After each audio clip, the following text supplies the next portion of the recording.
владеть знаниями, которые уже не работают. Наверное, вы заметили. Есть ребята, которые, знаете, 2 диплома имеют. Но эти знания уже не помогают жить. Видели такое?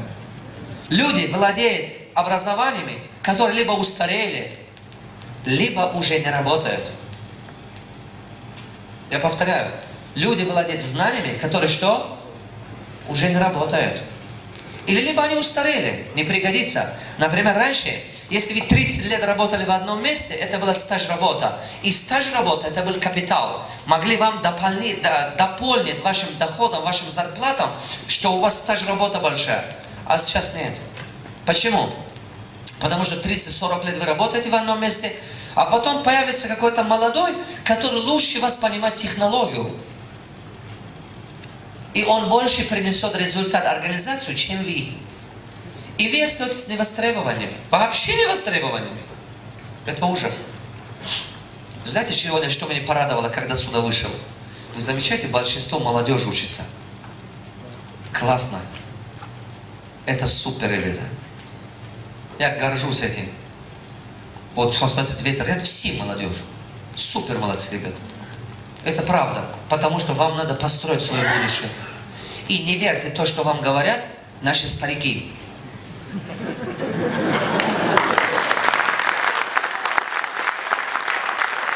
Я серьезно. А вы знаете почему? Я очень хочу сломать этот стереотип, который формировалась от наших, вот знаете, вот наши предыдущие 2-3 поколения взрослые. Например, что они формировали наши мозги?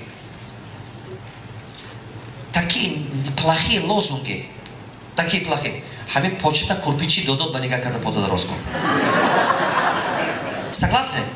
Это очень плохой лозунг.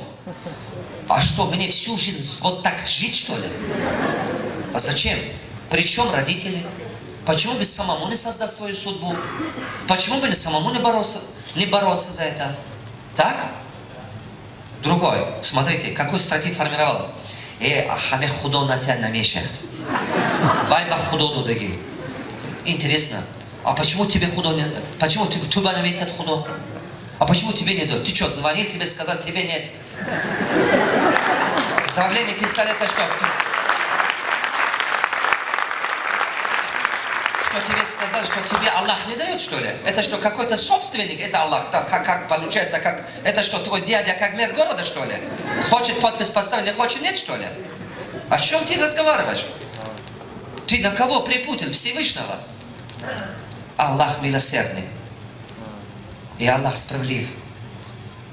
Аллах всегда дает любому человеку, кто искренне вкладывает усилия. И для него не имеет значения, ты кто. Прочитайте Коран. Сделали мы Иосифа, внимание обратите, Иосифа, Юсуфа, из глубины окопа мы взяли, сделали правителем Египта. И так и сделаем с каждым, кто верно служит нам. Пожалуйста, внимание. Мы так и сделаем с каждым, кто верно служит нам. Моисея мы сделали победителем над фараоном. Мы так и делаем с каждым, кто верно служит нам. Вы понимаете? Аллах очень справедлив. Если вы служите искренне, вам Аллах даст вашу мечту. Через чего Он даст? Через образование. Через знание. Потому что знание — единственная вещь, которая дает доступ к мечте. И создает справедливость в обществе. Потому что, когда приобретаешь знания, неважно, ты какой семье родился, неважно, там, ты в городе родился или в селе, где ты достигаешь мечту. Только образование, доступ к этому. Это здорово. Это очень важно понимать. Поэтому вот это стереотипы надо убрать полностью. Вот скажите, пожалуйста, у меня к вам вопрос. Вы могли бы своего ребенка не отправить в среднюю школу и сказать, и Аллах даст сам научиться? Вот не отправьте своего ребенка, не отправьте в среднюю школу. Я посмотрю. Он умеет писать, читать, если вы его не отправите туда? Он не научится. Его кто-то должен научить. Вы согласны? Его кто-то должен научить. Но я не говорю, что человек берет богатство сам или счастье сам. Нет, Аллах дает. Но Аллах дает только тогда, когда ты соответствуешь Его критериями. Когда ты соответствуешь его уровень требований, это похоже, что, понимаете, в любом месте, вы какой-то организации устроитесь, если вы соответствуете требованиям, вы растете по карьере. Так? То же самое и здесь. Риск Аллах дает, это правда. Риск Аллах дает. Это похоже, что как зарплата дают. Посмотрите, риск Аллах дает. На самом деле каждому человеку дано. Так в Коране написано, я там почитал. Внимание обратите. 4 вещи, из которых, когда за 120 дней выполняется, там так и в тафсире Коране написано. И вот, ангел придет и напишет, вон тут. Это то, что мы называем тагдир, судьба. И это 4 вещи оттуда написано. Например, будет написано, сколько лет ты будешь жить. Ты это не можешь увеличить или сократить. Никому не удается это. Второе, пишется твой удел, твой риск. Твой риск написано. Никто не умрет от голода, ребята, пока день не закончится. Никто не умрет, пока этот день действительно не закончится. Риск от Аллаха. А теперь интересно, если риск от Аллаха, зачем тогда работать? Вопрос. Все равно же даст. Тогда зачем работать? Но он там не говорил, что ты его заберешь просто так. Кто понял? Третье написано, твое счастье, будет ли у тебя детей или нет. Ты не можешь руками их делать. Четвертое написано, твой талант. Аллах каждому человеку давал один талант. Кого-то видаешься учитель, кого-то видаешься изобретатель, кого-то видаешься, не знаю, композитор, кого-то видаешься, не знаю, руководитель. Понимаете, надо найти в себе тот Аллаха угодный талант, который тебе заложен. И надо пойти за него, а не за деньгах, не за славу, не за власть. Потому что это единственный путь, который поможет тебе попасть в рай обратно. Цель любого человека – попасть обратно в рай.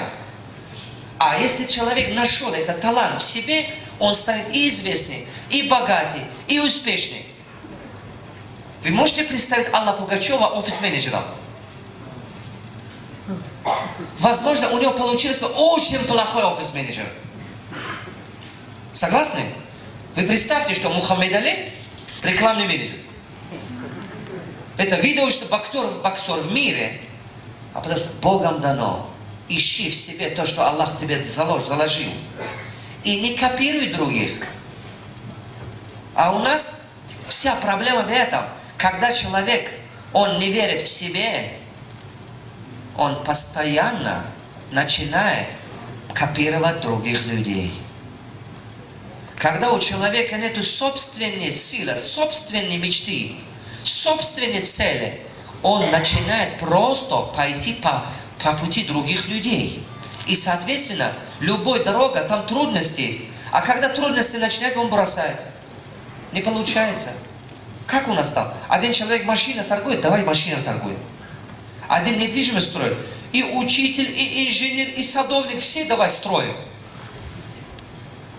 Один человек в магазине открыл, шмоткой торгует, давай шмоткой торгуем.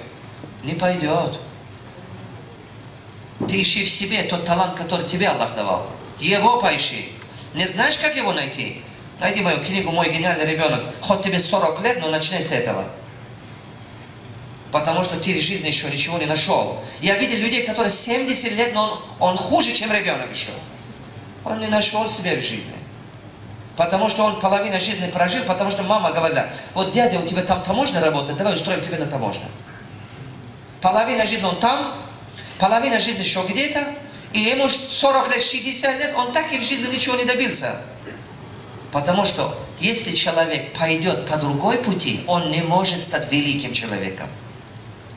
Кто меня понял? Это настолько важно. Вы знаете, вот у вас бывает, что когда свой размер обувь одеваете, вам комфортно? Бывает такое?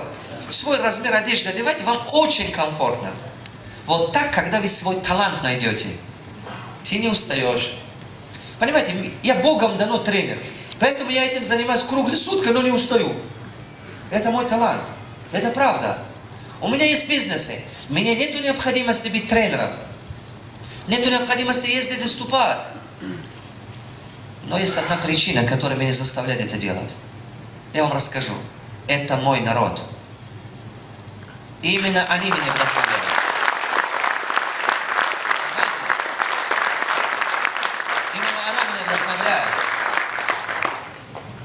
Потому что каждый раз, когда вижу за пределы Таджикистана унижение моего народа, чтобы как они могут, это тебе так боль причиняет, что словами не передавать. Нужно сломать восприятие, которое другие думают про нас. Нужно этот портрет изменить. Создать другой портрет. А для этого нужно, чтобы кто-то начинал. Я начинал как тренер. Кто-то из ребят видит, как я еще что-то начинает. Кто-то станет суперспортсменом. Кто-то станет еще супер мировой музыкантом. Кто-то станет мировой бизнесменом. Потихонечку будет появляться. Потому что один-два цветок весну не строишь. Я гулдугул кати бахор намешает.